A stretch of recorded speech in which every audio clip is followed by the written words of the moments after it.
Bon alors c'est l'heure maintenant de votre portrait sonore, Corinne, des petits extraits qui devraient vous rappeler de grands moments de votre vie. Voici le premier. Ah, que c'est bon ça.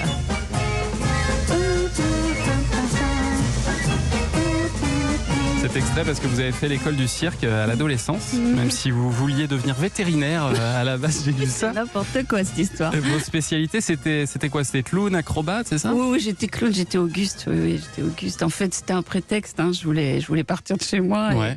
Mais en fait, c'est devenu une passion, quoi. J'ai découvert cet art. C'est un art, une grande noblesse.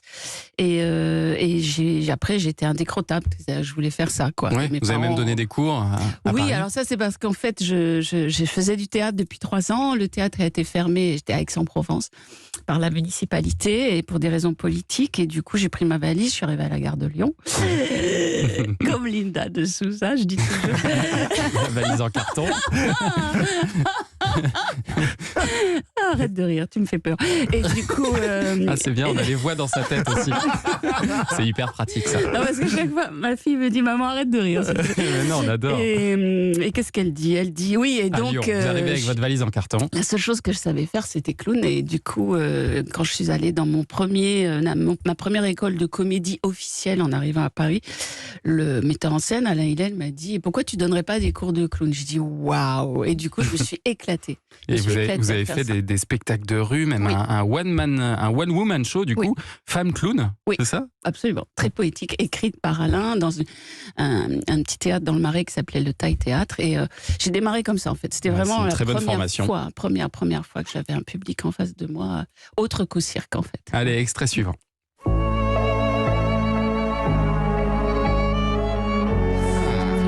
Elle cherche. Ça vous parle pas, cette musique? C'est un Pourtant, ça vous a longtemps occupé. Occupé? Ah oui. Ça vous a occupé pendant 30 épisodes. Ah, mais qu'est-ce que c'est pas la femme d'honneur, ça? Non. Ah bon, c'est avant ça.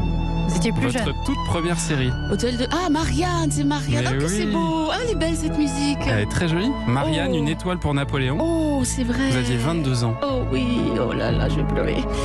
Alors, il faut rendre hommage, j'en profite. Quelle merveille que vous parliez de cette série. Alors, c'est mon premier rôle à la télévision. J'étais toute jeune. C'était à la SFP rue des Alouettes. Et c'était mis en scène par Marion Sarraud qui vient de s'envoler. Ah. Une grande Il y a très réalisatrice peu de de temps. série, metteur en scène Marion Sarraud, qui est partie en juillet. À qui je dois beaucoup. Vous m'avez pris de court, prise de court, je ne m'y attendais pas. Oui, j'ai presque tout appris, ça paraît...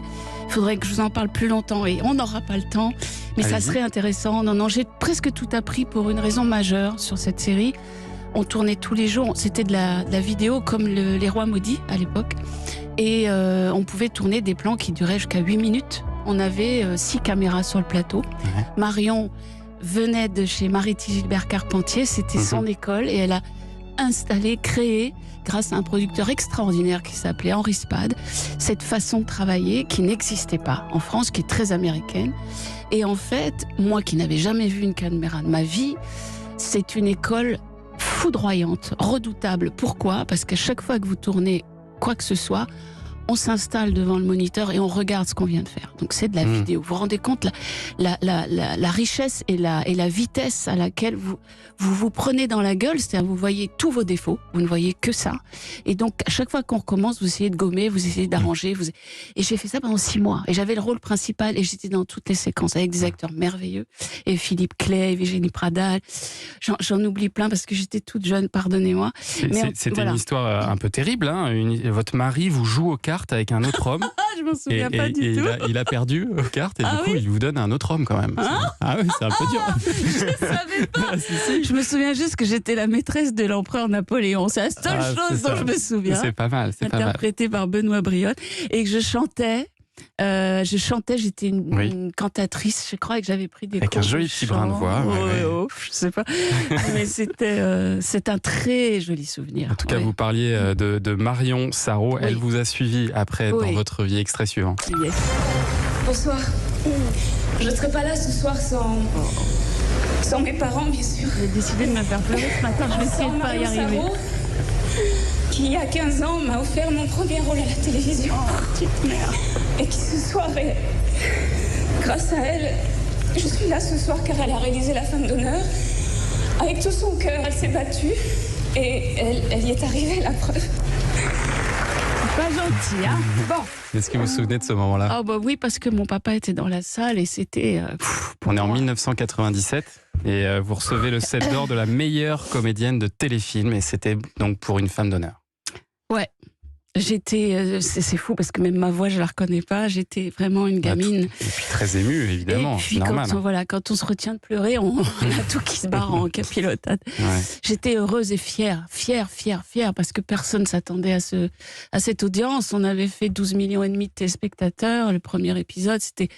Puis après, il a fallu écrire à toute vitesse parce qu'on n'était pas prêt.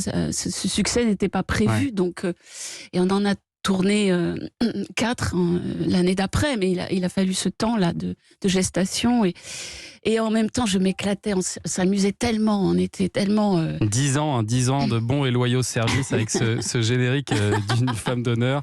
Vous étiez l'adjudant-chef Isabelle Florent sur idée, TF1. Hein, les tambours du Bronx. Et c'est Étienne Moujotte, le patron de TF1, qui vous a désigné, qui vous a choisi finalement, alors que vous ne correspondiez pas forcément... Contre vents et marées, oui. C'est ça, à ce qui était attendu à l'époque. C'est vrai. Vous ne correspondiez pas aux critères de TF1 en fait. Je sais pas. En fait, disons que la personne qui gérait la direction artistique avait plutôt envie d'autres personnes que moi.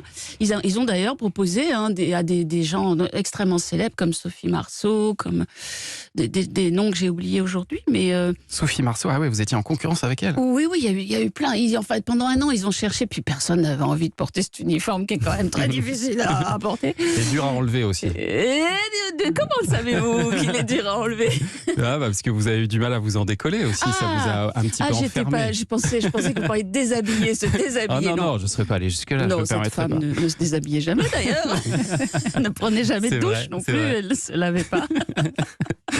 On va en reparler d'Une femme d'honneur dans un instant, mais d'abord...